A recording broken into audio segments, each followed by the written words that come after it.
Welcome to the Partial Historians. We explore all the details of ancient Rome. Everything from the political scandals, the love affairs, the battles waged, and when citizens turn against each other. I'm Dr. Rad. And I'm Dr. G. We consider Rome as the Romans saw it, by reading different authors from the ancient past and comparing their stories. Join us as we trace the journey of Rome from the founding of the city.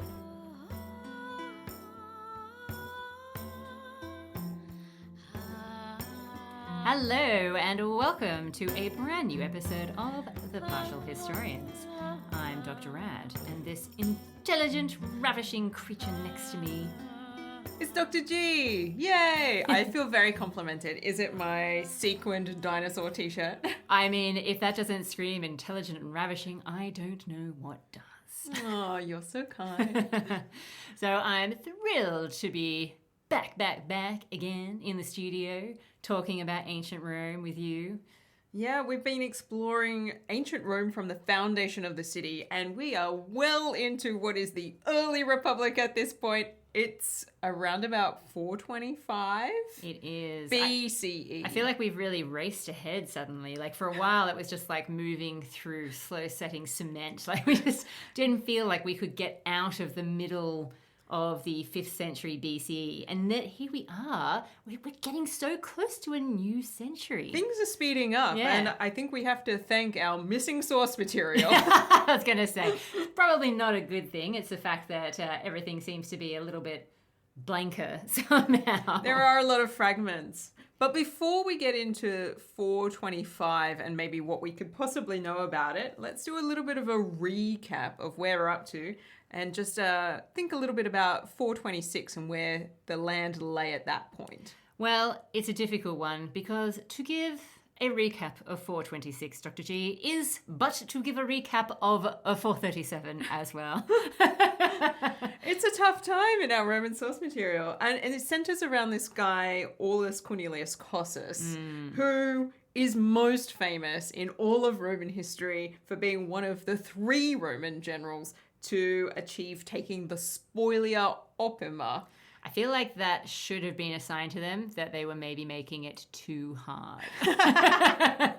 All of Rome, only 3 men. Well, maybe, but it's really challenging because it has to be somebody who is in the military, in a significant position, taking down the enemy leader directly. I know. So it's a commander taking out a commander, basically in single combat, in amongst a whole other battle going on around them.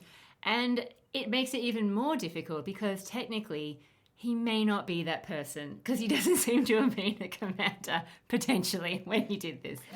Awkward.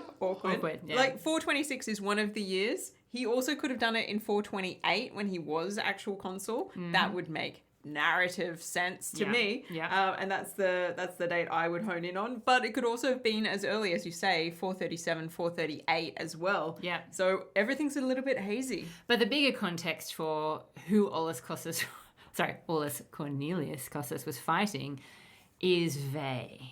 Yes. Yeah.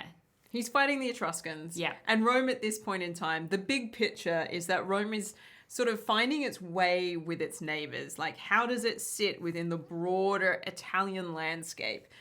Where do their strengths lies? Who are their allies? Who are they against? And they're now butting up really closely against the Etruscans. And the city of Veii is the southernmost Etruscan city we know of, and it is a mere 15 to 20 kilometers from Rome itself. And, you know, a good day's march, hard and fast, and you'll get there and you'll be ready to fight them by the next breakfast. Absolutely. And it also, that conflict with Veii seems to be pivoting on the question of Fidenae, I think, in whatever year you're talking about. But in this past decade, it seems to be a real sore spot that this colony of Fidenae really wants to be sided with the Etruscans, and every time they decide they're going to make the switch to Rome, conflict ensues. Yeah, it's a tragic time. Rome is convinced that Fidenae is theirs, Yep. and Fidenae is apparently a Roman colony from way back, depending on how you look at it, and Fidenae has defected. They've thrown their lot in with the Etruscans, Yep. and Rome is less than pleased. Absolutely, they're not going to take that. So as a result, we had a lot of military action in 426 BCE, rightly or wrongly. This is how it's come across to us. With the Romans, after having a difficult start, pulling through. Yeah. Woo! Yay for imperialism. Woo! Yeah. So that's kind of where we... Sarcasm may not be detected. So that's kind of where I think we ended up at the end of 426, which is actually refreshing because the early 420s BCE were a little dull. I'm not going to lie. They were. But as 426 concludes, it feels like we've maybe reached the conclusion of a certain level of the combat. Yeah. Because if the king of Veii, Yes. Lars Tolomnius, Yeah. has not died up until now, we think he must be dead by this point in for time. Sure. Yeah, definitely. Yeah. So that brings us to... His extended deadline is... Sorry. That brings us to... 425 BCE.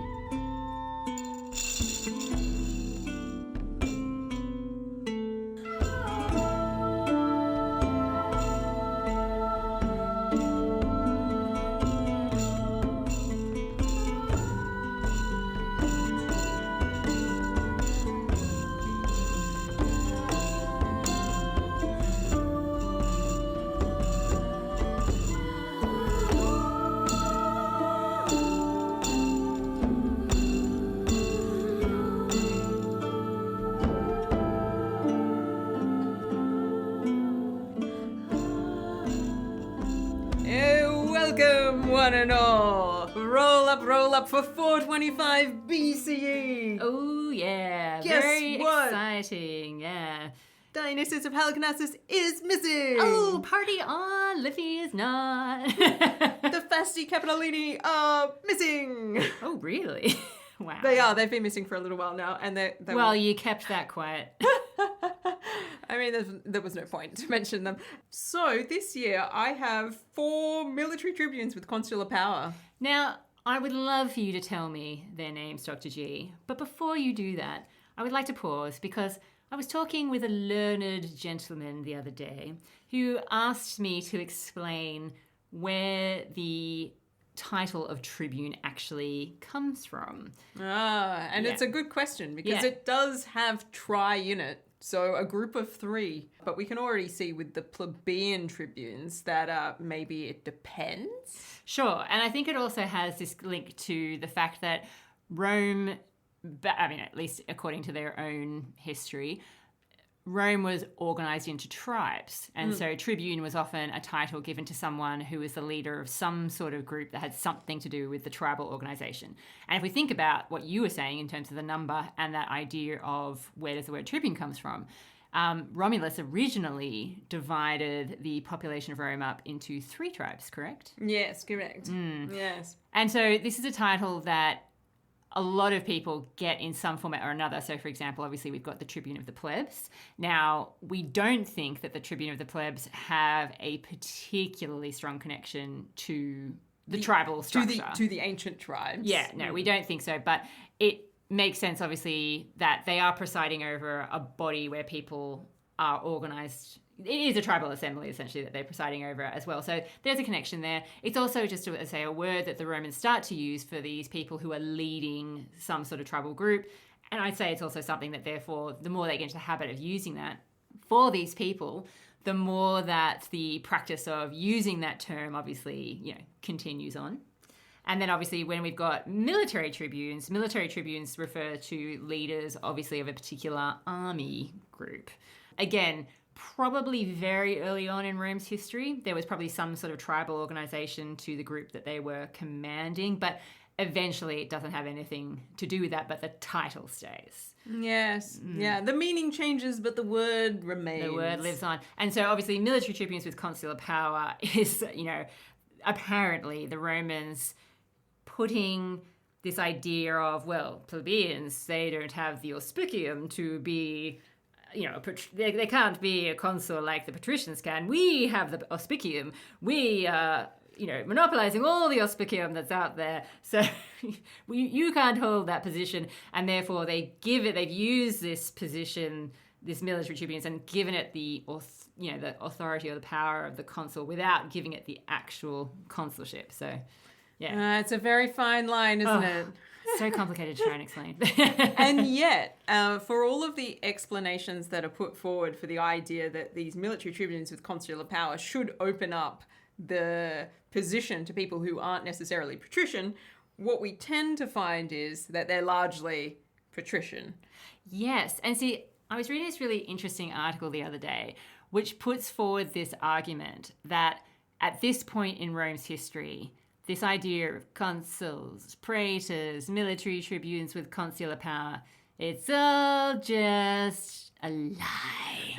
Lies, Manelli, lies. Because this person was saying that it seems as though Rome obviously is, as we've been talking about, it's much the stuff that we've been talking about, I suppose, but taking it a little bit further, that Rome has this narrative that they got rid of the kings and then they seamlessly transitioned into this republican system, which is suspiciously similar to the late Republic. Yeah. Yeah. And that in this particular context, in early Rome, this person has suggested that actually there are no senior magistrates.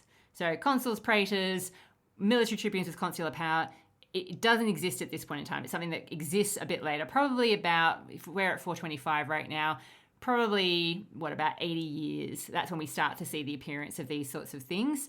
And that really we've just got patricians, which is much what we've seen, monopolizing power. So because they are wealthy, they have resources, they have clients, they've been able to monopolize power in the countryside. And if we look at the names that the tribes have been given out in the countryside, like outside of the Pomerium, outside of the city of Rome itself, they kind of reflect the power that these people hold. So like they might be named after a particular gentes, so like Aemilia or whatever. And then if we look at the tribes within the city, that's not the case. It's the tribal names are more reflective of like where you live.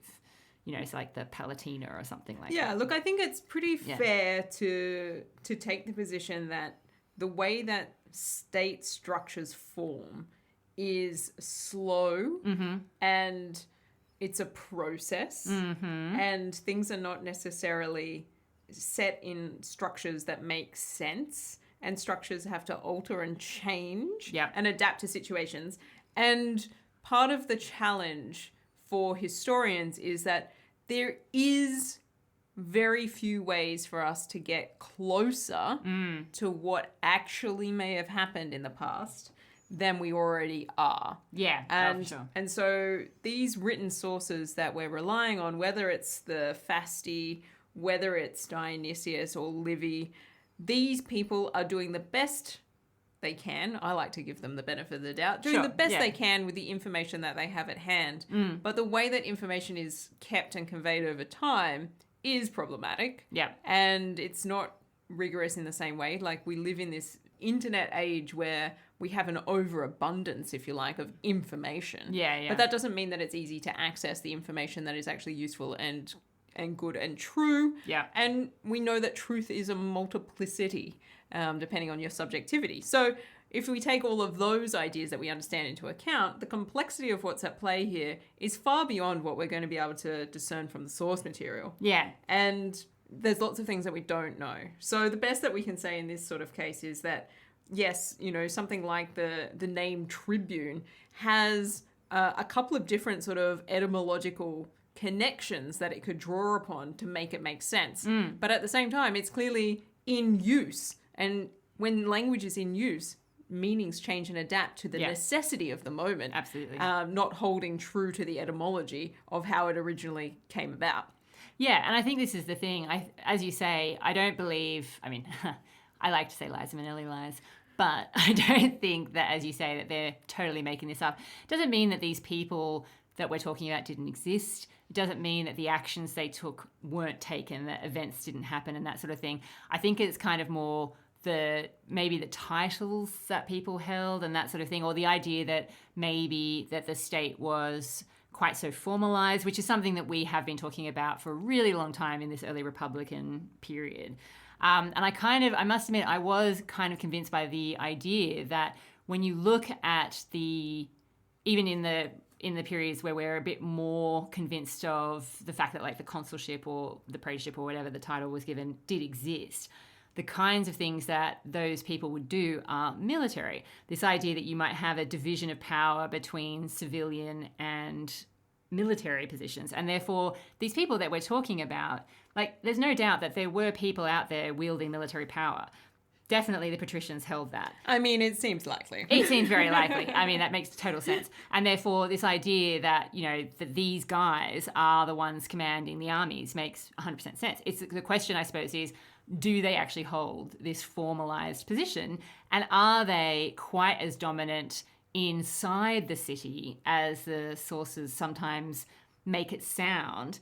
Because what this article was arguing was more the fact that it was probably more like minor officials who are doing the sort of day-to-day governance kind of stuff. So the people who are, like the neighborhood leaders. I think they're called the Curio Maximus or something like that. Oh, yeah. I love a good Curio Maximus. Yeah, so like neighborhood leaders and people who hold slightly more localized positions, who are keeping things running on the inside of the city. Because, of course, Rome does have this really interesting ban on military power inside the Pomerium.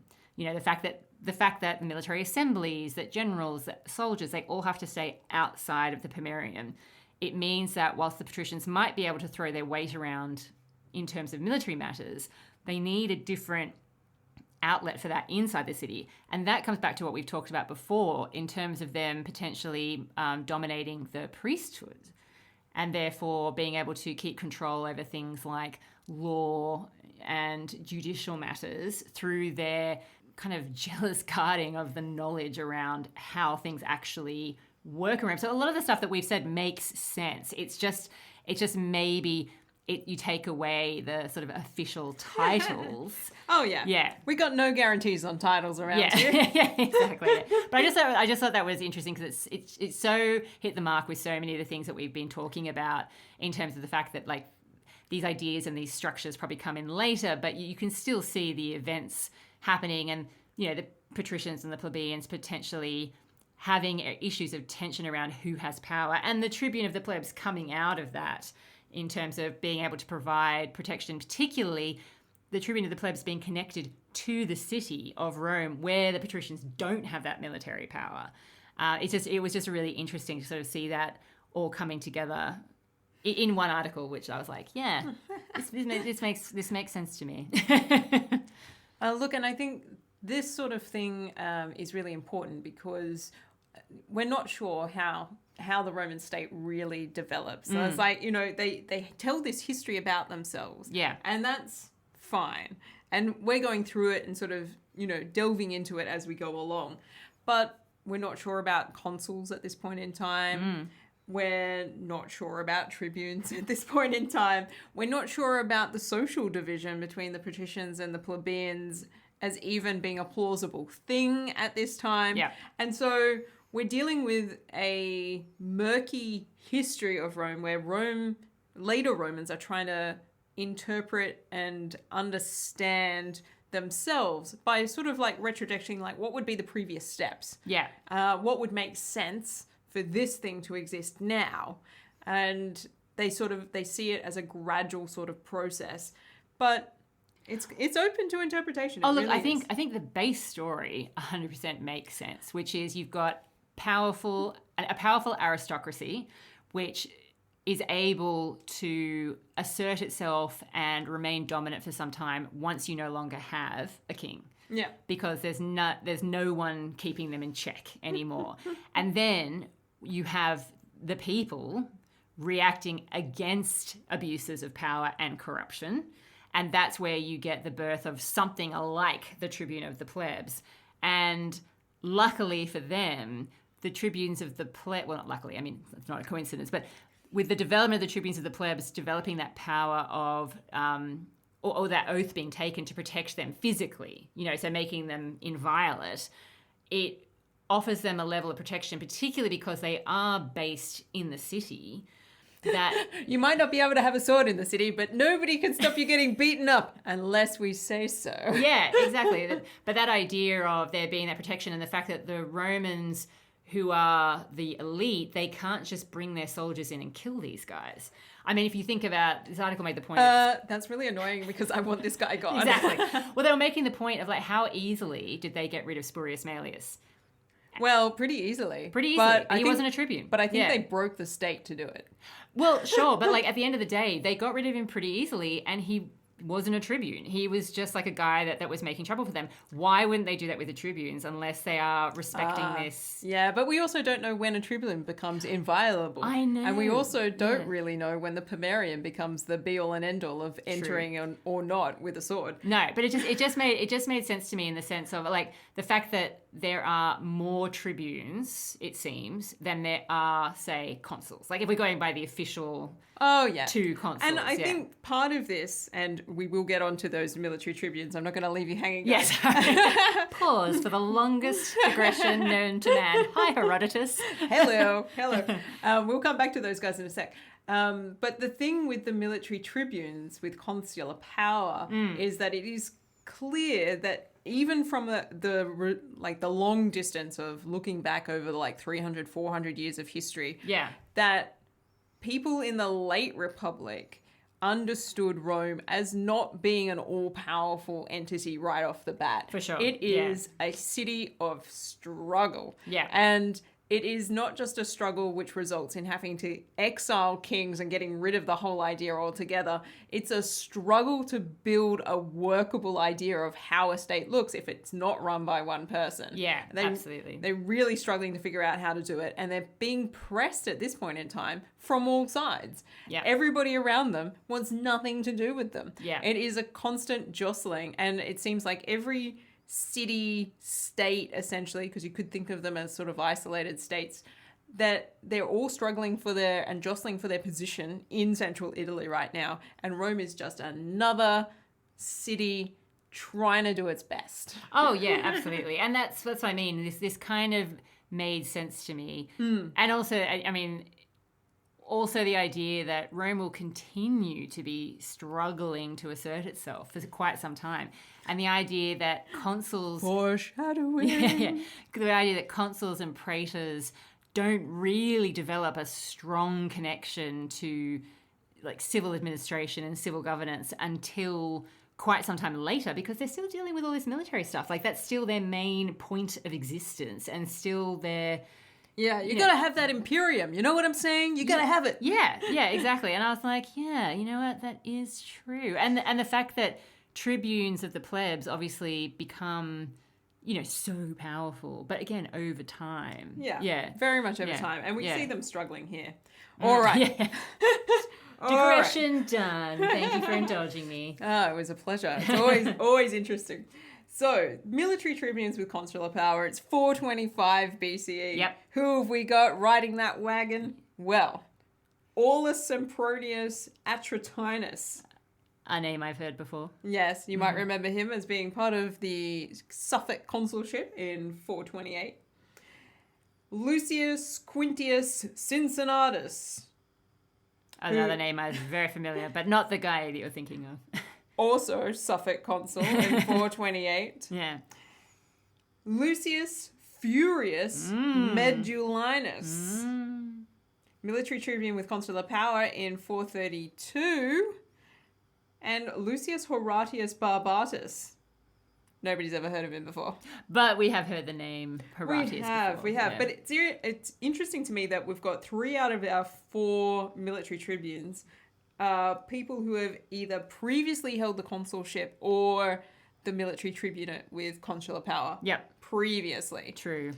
Which makes me think Rome is in dire straits this year because they've only picked really experienced dudes to come back into the situation. Interesting take on it. Except for Barbatus, the beardy one, who, might be somebody's protege. Okay, well, get ready to be blown away, Dr. G, by what I'm about to tell you based on Livy's account. Oh, yeah. Are you ready for it? I am. Can you handle it? I don't know. Okay. All right, well, let's see. All right, so 425.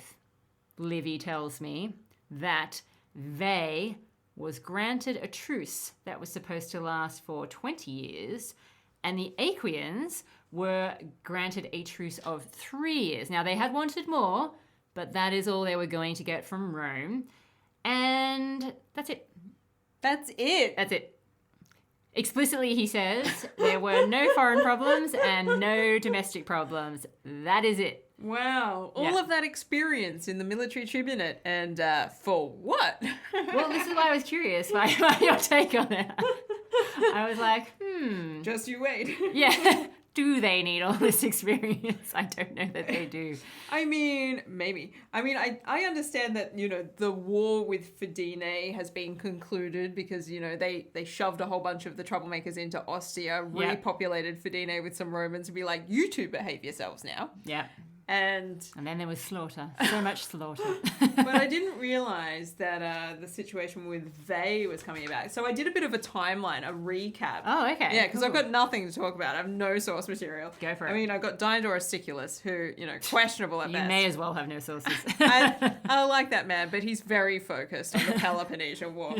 But to just do a bit of a backstory on Fidene and what's been going on. In 438, Fidene defects from Rome. Mm-hmm. That is the crucial moment. And apparently this is on the advice of the king of Veii, Lars Ptolemaeus, who's like, wow, I saw this situation and I think you should defect. And it's at that point that Fidene follows what appears to be Etruscan advice and slaughters the Roman ambassadors. Yeah. Who could forget? Who could forget? The headless men. The statue still stands. Yeah. When Dionsysius and Livy are writing. Yeah. 437, there is war. Mm-hmm. War begins. Rome is not having anything to do with this. And depending on which source you read and where you are in the timeline, this is exactly when Cossus kills Lars Ptolemaeus and deals with that situation. Excellent. We think that might be not true. 435, we have the dictator, Quintus Servilius, who captures Fidene by tunneling under the citadel. Yep. Thrilling stuff. I did like that. That was strategy, That was real strategy. 1 year, one tunnel later. And it doesn't last, though. So in 434, we've got Mamercus Aemilius appointed dictator because of the threat from Veii. Mm-hmm. And this is, the tension between the Fidene and the Veii situation. It's all connected. It fizzles out, right? It is a bit of a fizzer. Yeah. 428, Cornelius Cossus consul. Yep. The Veii people are raiding Roman territory. Veii people. I mean, they've got lots of ways of saying it. No, it just sounds funny. It just sounds funny. The people of Veii. Yeah. And Rome dispatches a triumviral commission to investigate Fidene's participation in the raids led by Veii. Yeah. That's the law and order. Yeah. 427. Yeah. Rome sends out the fetiales to demand redress from Veii. Who could forget? And then declares war because they do not get redressed. Jupiter is my witness. 426. Cossus and 3 other military tribunes. Mamercus Aemilius, dictator for the 3rd time. Cossus is master of the horse. It's all happening. They defeat Fidene and Veii. Yeah. So that's like the previous year. And now it ends with a truce. And now it's truce time? A really long truce. 20 years. Well, I mean, at least a 10 and a bit. No. The truce is 20 years. Oh, that's much longer than the conflict. That's what I mean. We'll see if it lasts. Yeah, you'd hope. So apparently there's 3 surviving monuments in Rome to this conflict with Fidene. So we do think it has some historical basis. Oh, for sure. Yeah. Beyond, The question is, did it last over this length of time? Or is it something that just happened at one of these points in time and the Romans are confused? I think it would make sense for it to be a prolonged conflict. But this length, well, or in this order. I don't know if Rome is a capable military force right now. I mean, they want to be, but, sometimes it doesn't work out. They think they are. That's why they get so annoyed when they don't do well, like last episode. So there's the statue commemorating the 4 Roman ambassadors who... Possibly headless, not sure. Well, yeah, we'd have to find the statue Yeah. and then be like, oh no, that headlessness is a deliberate artistic choice. We've got the Spolia Opima, won by Cossus, which is attested in the time of Augustus. He says he's seen it. By Augustus himself. He says he's seen it, so we wouldn't want to disbelieve Augustus because a risk of death is high. God knows he never lies. Don't be like that about my favorite man. And there is a golden crown that is also apparently dedicated in the Capitoline Temple. Well, that's right, because the dictator was made to dedicate it apparently in 437. Yeah. So all of these physical objects that attest to the history. I have no doubt there was conflict with they. But it's just a question of, like, as I say, like, did it all happen when they're saying, how they're saying? Yeah, well, I mean, who can say? But that's all I've got for this year. Fair enough. All right, let me take you on to 424 then.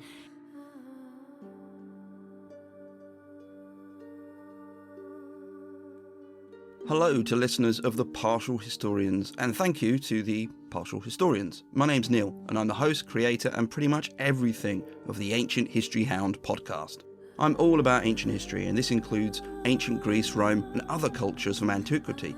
I cover a wide range of topics. I'm sure there's something for you, but why not find out for yourself? Ancient History Hound is probably on the platform you're using right now. So come and find me and have a scroll through the episodes. I reckon there's something there for you, and it'd be great to have you join me.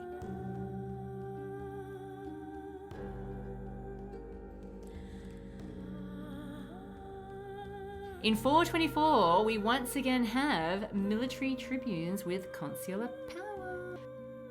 So who have we got, Dr. G? We have Appius Claudius Crassus.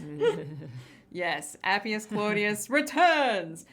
This is the son of the infamous decemvir. Yeah. This family does not know when to quit. I knew it wasn't the decemvir. No, he's done and He dusted. died in shady circumstances. But his son was allowed to survive, and thus the line of Claudii is perpetuated. Look, I'll only be okay with that because eventually it'll give me my favourite topic to study, the Julia Claudians. Tiberius. Hey, there's a lot more to the Claudians than just Tiberius Livia. Huh? Well, okay, she marries into it, but whatever. Like Spurius Nautius Rutilus, a patrician. Yep. Lucius Sergius Fidinas. Ah, the hero of Fidenae. Yeah. Previously consul in 437. Yep. And 429. Military tribune with consular power in 433. Fancy. Yep. All right. And Sextus Julius Ullus. Still think that name should not be allowed to exist. Just sounds all shades of wrong. Ullus. Yeah. No, just like the Julius Ullus. It's just yeah. It doesn't to be honest, flow off the tongue. it sounds like I'm making fun of him, and I'm not.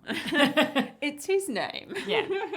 All right. Well, you'll be relieved to hear I do have a little bit more detail from Livy in this year. Oh, that's exciting. So, I mean, Dionysius is predictably missing. Okay. Yeah. I was do prepared have, for it that time. as is the Fasti Capitolini. I have some Diodorus Siculus. Okay. Do you want to tell me what it is? I'll tell you what's wrong. Well, there's seems to be some question mark over the praenomen of Appius Claudius. Is it Appius or is it Titus? Diodorus says Titus, and as we know, Diodorus is often wrong. Look, if I know anything about the Romans, is that they are very unimaginative with their names. This is true. So, Yeah. I mean, Titus is a possibility. Sure. It sits within the remit of, like, well-known Roman praenomens, but Appius Claudius makes sense as if he's the eldest son of Appius Claudius, the decemvir. Exactly. Because you always just call your kid your name and hope for the best. And if we know anything about Appius Claudius the decemvir, it's that he is an egomaniac. So I think he would have called it up. Maybe all of his sons are called Appius Claudius. I wouldn't put it past him, Dr. G. He'll do Appius anything. Claudius Secundo. Yeah, like I think it makes sense that the name would be Appius. Yeah. And that's pretty much it. Diodorus Siculus does an all right job on, on a couple of other names. Okay, right. And also gets another one slightly wrong. So Okay. doesn't really merit going into, I don't think. All right. Okay. Well, 424 begins with Livy telling me that once again there are no issues within the city of Rome and no wars to be fought outside of the city, which makes me wonder, Dr. G, is Rome losing its edge? Or is Dionysius not writing about things? He's not missing. It's just that nothing happens, so he doesn't say anything. You know what? That's actually a very intelligent suggestion. Wait a minute, I have a new topic I can do. write about. You do. All right, so the only thing that's really happening is a nice thing. It just goes to show how little this happens. I feel really uncomfortable talking about this because it's just so rare that we record something nice. History. Recording only the bad stuff since the BCEs. I'm really intrigued. What nice thing has been recorded? There are some games happening, Dr. G. Oh, well, they're not very nice once you delve into them. Well, for the Romans, they're nice. Yeah, but it's like killing animals. Look, it's not my cup of tea. Watching people die. Okay. Look, at this point in time, gladiators are not a thing. I don't think. No. But what kind of games are they playing? Well, he hasn't given me an itemized list. There's no Ferris wheels, that's what you're wondering. Come on, Livy. Come on. Yeah, so basically there had been... It's a boat show on the Tiber. Yeah. It's a fulfillment of a promise, Dr. G. Mm-hmm. There had previously been games vowed during the war, and the military tribunes are just fulfilling that promise. So lots of neighbouring people from the area are included. Okay. They've gotten over the whole, Sabine abduction thing, apparently. All right. Yeah. It sounds to me like it's going to have some chariot racing. That would make sense. I would say so, yeah. And look, the Romans are determined to go all out. They want to be the hosts with the most. They said that last time, and we all saw what happened to the Sabine women. But this time they really mean it. They're really laying it on thick. They want to be the most courteous game givers in the whole of their little limited area. Everybody come. Yeah. Now, I'm going to say the T word. It's time to talk about some tribunes. Oh, dear. Yeah, that's right. So, plebeian tribunes, they decide, games, perfect time to cause trouble. Something does happen in this year. Well, no, he said it starts out that way, which makes sense because it's continuation from the previous year, which was really boring. No, fair enough. Okay, Yeah. all right, I'll strap myself back in again. Yeah, and maybe the tribunes are also thinking the same thing I am, which is that Rome is losing its edge. We've got to shake things up a little bit. We've got to cause some chaos. Mm-hmm. Yeah, all right, so they start making some speeches which are clearly designed to rile people up. Okay, they're saying they're really angry with the people of Rome because it seems like they adore the men that the tribunes of the plebs themselves despise. And I presume that they're meaning the patricians. Yeah. It would make sense. Yes.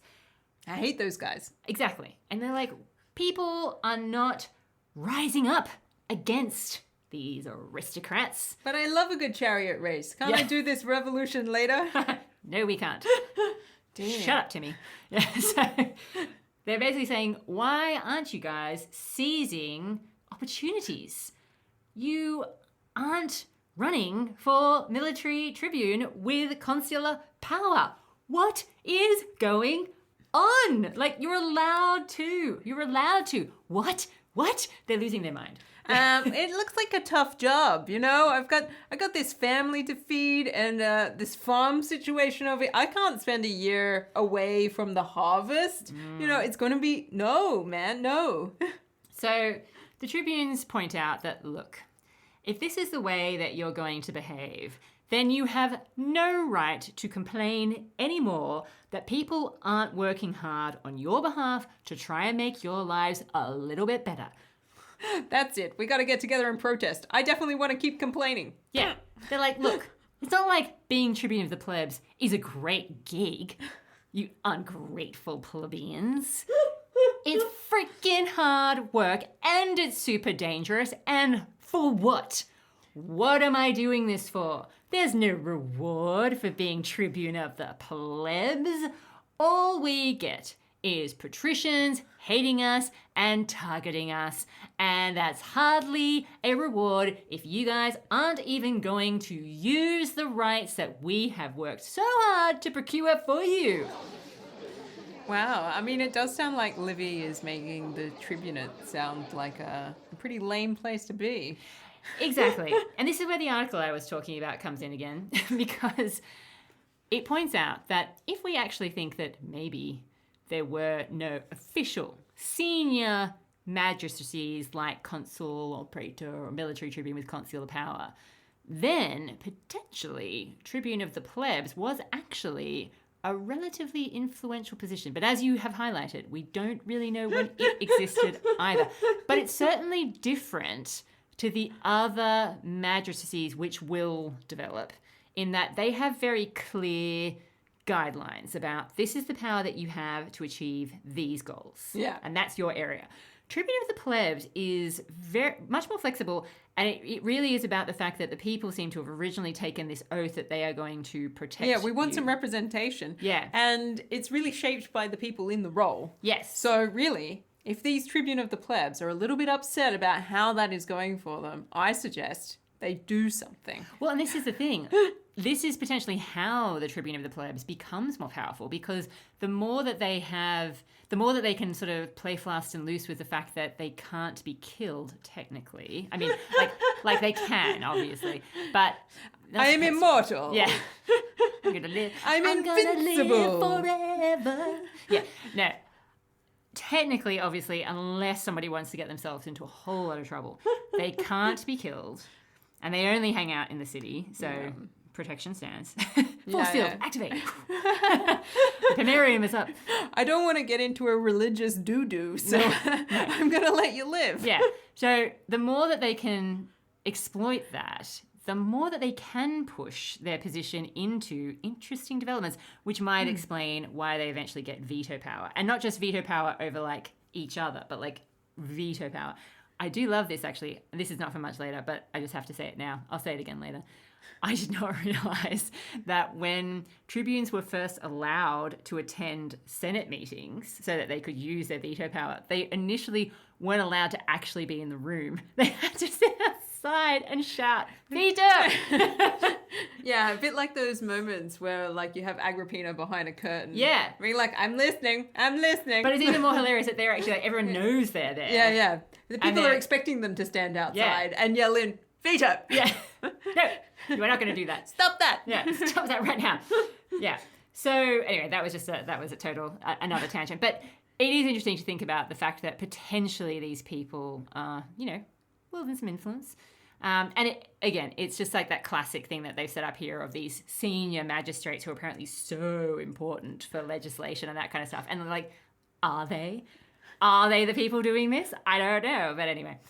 Anywho, so they say, look, guys, it is time. It is time to see how the state will fare if a plebeian actually holds a magistracy, for God's sake. Like, the patricians told us when we pushed for this that no, you can't do it. You don't have the auspicium to carry out all the duties that come with the role. And even though we fought for you to have exactly such a role, you're not taking it up. And therefore, it kind of seems like maybe plebeians can't do it. So we have to end it, and end it now. We must have a plebeian. Is it going to take a freaking miracle to find a plebeian who can hold military tribune with consular power? I think not. We need someone with courage and energy who's going to revitalize the institution. That's very Churchillian of you. But I don't know that they're going to get their wish in this year in particular, or next year for that matter. In fact, I don't think they're going to achieve this for years. Well, I kind of like the way that Livy says that finally, after like a decade or two of being relentlessly nagged by the tribunes of the plebs, apparently it's only now that the plebeians really start to register that, I guess we could. Yeah. I see what you're saying now. So what you meant back then was that I could go for the role. Yeah. That's what you were saying. Oh, when you first said that's not how I heard it, Yeah. Yeah. But to be fair, what he says is that basically when they first got the option to run for military tribune with consular power, they felt okay about it because plebeians have obviously shown over the years that they're capable of leading, usually in a military sense. So we've had some standout plebeian soldiers, commanders, that sort of thing. Well, sorry, take that back. Not commanders. But we've had some outstanding plebeian soldiers. We have Dentatus. True, exactly. What a man. Who could forget? Yeah. So we've had those sorts of people. So clearly they can do that. We've also had many plebeians who are honourable, who are courageous people. those sorts of people did try and run for office when it was first a possibility. But they were bullied, Dr. G. By They who? were bullied so hard by the patricians that they gave up, and they'd rather be embarrassed and not run for office than try at all. So there. Wow, that is not the Roman spirit. It really isn't. It actually sounds extremely high school to me. It does. Yeah, that you're gonna let these bullies push you around and tell you what you can and cannot do. But also, I think Tina Fey would have something to say about that. are you going to just give up at the first hurdle? Of course the patricians hate you. They've always hated you. That's why they're patricians. Well, look, the tribunes of the plebs are so fed up with this situation that they're like, you know what? Maybe we should even remove the option to be a military tribune with consular power. No winding back. No. Hear me out. Nope. Because it would be better to not actually have the option that's like not being used than have it and no one go for it, because that's just embarrassing. Excuse me? Yeah. What if somebody wants to go for it? Just like, Look, it's making them all look bad. It's not. It's just, it's only embarrassing because they've decided they're embarrassed about it. I need to go back in time and have a stern chat with these people. Look, the tribunes are feeling pretty bad about it, so I think you just have to go with their feelings, Dr. G. And, this is how they're feeling about it. Luckily, though, the plebeians say, you know what? Yes, we will run for office. We absolutely will take you up on that offer. And they promise all the standard things that any plebeian citizen could ever want. And that is placing a tax on landowners. Nice. Yep. And using that money to pay for soldiers. Nice. Yep. Because, of course, who's mostly the rank and file? The plebeians, yeah. Exactly. It'd be nice if we didn't have to pay for our own kit every time. Yeah. And then there also seems to be that age-old issue, Dr. G, of land and land allotment. Redistribution of the property. Yep, exactly. So I think it will shock nobody for me to say that these policies sound extremely Gracken in nature and therefore late Republican. However, that's not to say that they're not also fair for the early Republic. Just, it's a little suspicious. The land is pretty important. I think land is capital. Yeah. And so you could do a Marxist reading of this as well. Owning the land and redistributing the land is seizing the means of production. Yeah. Because that's how you go to the grain in the first place. Sure, yeah. That you need to do anything. Yeah. This is true. Yeah, so look, maybe that is what they went for, but they're at least giving it a go, whether their policies are stolen from a later century or not. I see. And is this the year? This is it, yeah. Oh, okay. Yeah. All right. Well, I really have nothing to add in terms of the narrative because, one, you've done a great job of conveying the narrative to me. Thank you. It is clear that, there are some tensions that are being very much retrojected at this point into this period, and fair enough. Mm-hmm. And because I lack so much source material, what I did instead was I was like, well, where does Rome really sit in this moment of time? Because it's been a republic for, a wee while now. It has, yeah. And we're coming up to 100 years. Yeah, we're nearly there. It's always time to celebrate and have a bit of a birthday. Exactly. And one of the things that has come up with this conflict with Veii and Fidenae is that Rome does have some colonies. So there's like little outposts here and there that are considered to be Roman. And we've come across this before. We've seen it with Ardea as well, in particular.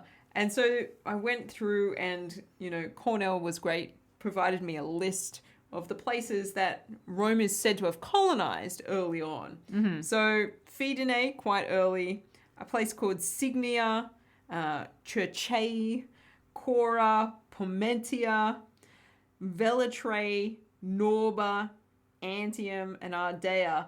So we're up to maybe 9 or 10 different areas, which by the time that we're in this 424 period, right, also have a Roman population of sorts. So it's not just the city of Rome. It's starting to expand out. They've got a foothold in some different places. Losing something like Fidenae is a problem, not just because of its strategic value, but because of the message it sends to those other areas that they've colonized. You know, well, if one can successfully break away, well, maybe some more could break away as well, because it sets up this kind of buffer zone around Rome itself that gets harder for an enemy to get close to the city. And so I'm interested in the way that Rome is shifting gradually, slowly in their understanding of themselves. It's not just being about the city, but being about a state that expands beyond that.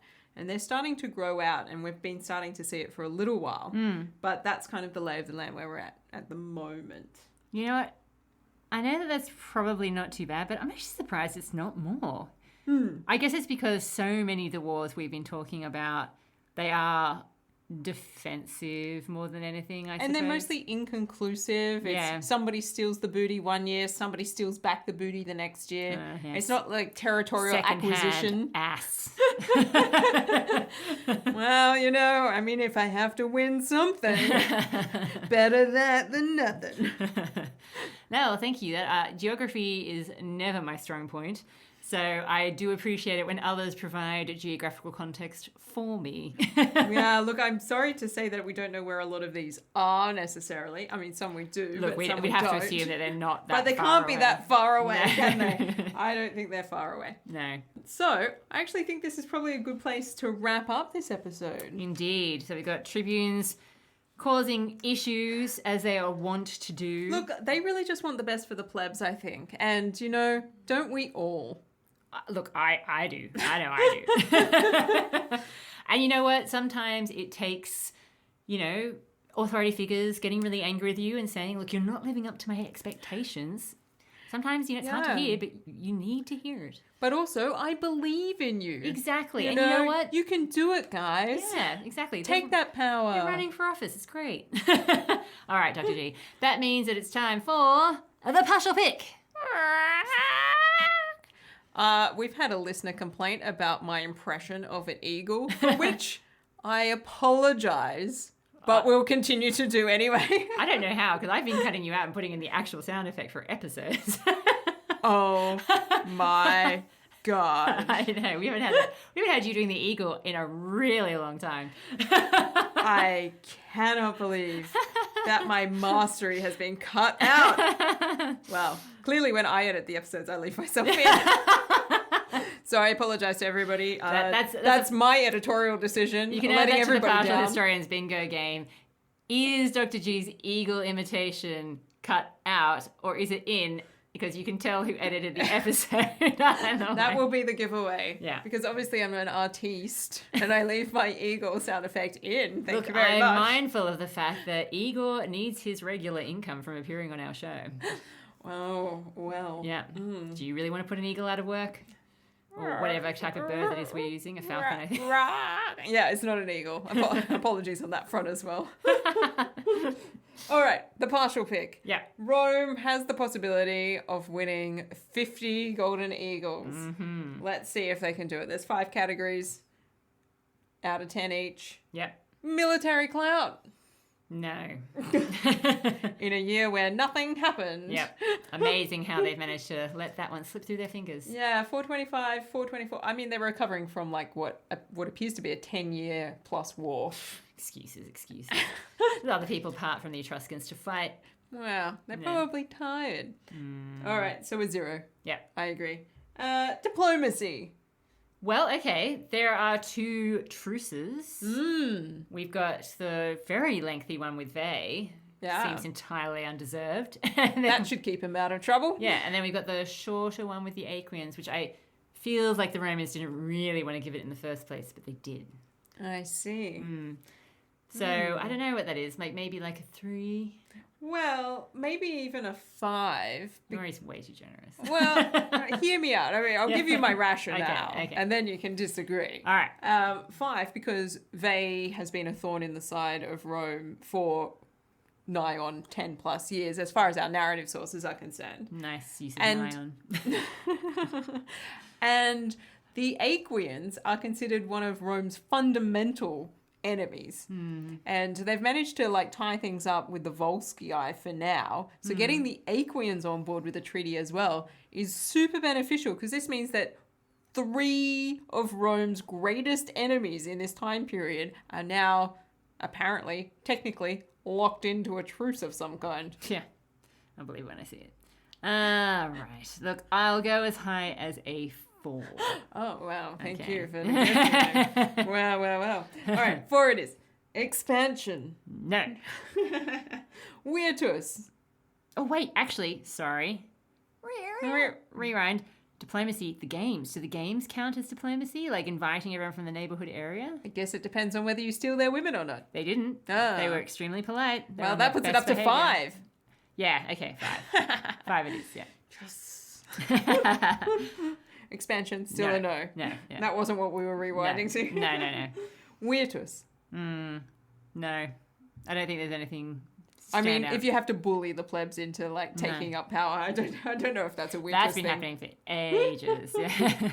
And citizen score. Okay, now, whilst the tribunes are very cranky and not pleased with the plebeians, the end result does seem to be plebeians trying to get a senior magistracy that may or may not exist.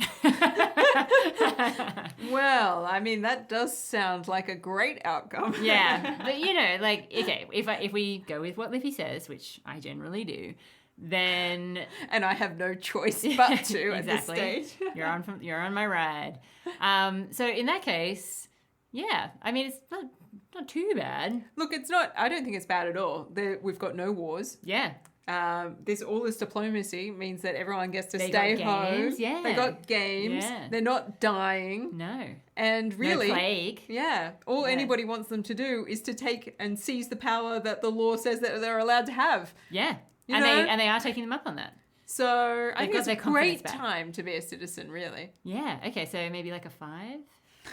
Well, I mean, come on. We don't want to go too crazy. Yeah, they're not having the best time. Yeah. Well, and you know. They haven't gotten land reallotment, have Yeah, they? I was gonna say this is all they're just running for office. They haven't got it yet. Yeah. So 5. 5. Okay, Yeah. 5 it is. That means, Dr. G, 10 golden eagles, which, to be honest, I was not anticipating any, because there really wasn't a hell of a lot going on in 425 and 424 BCE. 10 out of 50, though. That's a fail. Well, yeah, but let's face it, we've had worse years. We have. And this was well, actually, this was 2 years. it's really bad about the fact that it's 5 2 for years. each year. Yeah. Ah, well, Rome, you tried. Look, they can't all be winners, you know, particularly not in the 5th century BCE. Well, it has been very much a pleasure to sit down and chat with you. Indeed, it has. Thank you for tuning in to this episode of The Partial Historians. Dr. Rad and myself, thank you so much for listening and supporting our work and enjoying this ride through Roman history with us.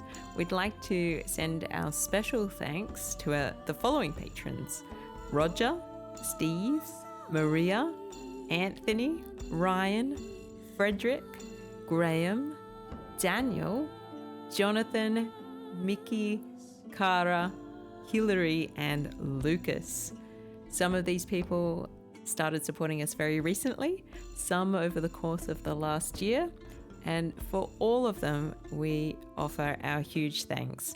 So I don't know if you've noticed, but maybe our microphones have improved recently. That is down to you guys. It really is. So thank you so much, and we'll catch you again soon.